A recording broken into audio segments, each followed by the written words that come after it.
Sino pa bang hindi familiar sa Maynila? Intramuros, Luneta at Quiapo, sigurado kung taga NCR ka, alam o nakarating ka na dyan.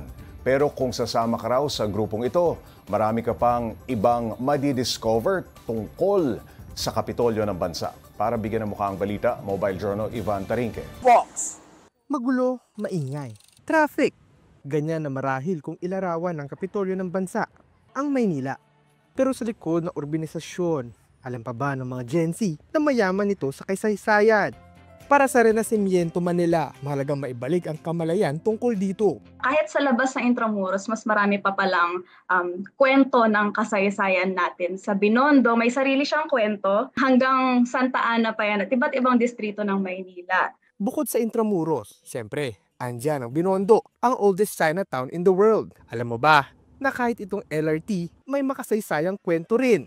Sa halos 3 oras sa pagsama sa Heritage Walk ng Renacimiento Manila, minsan, may access pa sa pagpasok sa mga gusali na karaniwang sarado sa publiko. Na-appreciate nila na they can learn history at the same time, they are also doing their own fitness goals. Meron pa nga ibang pagkakataon na makakapasok ka mismo sa mga sites.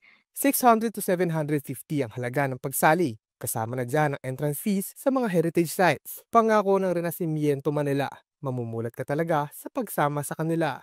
We do that kasi you cannot love what you don't know and you cannot protect what you don't love and value. Sabi nga, ang hindi marunong lumingon sa pinanggalingan, hindi makakarating sa paroroonan. Baka sa pagsali sa mga heritage walk tulad dito, makaisip pa tayo ng ideya kung paano may babalik muli ang ganda ng Maynila. Mobile Journal, Ivan Tarinque po, hatid ang mukha ng balita.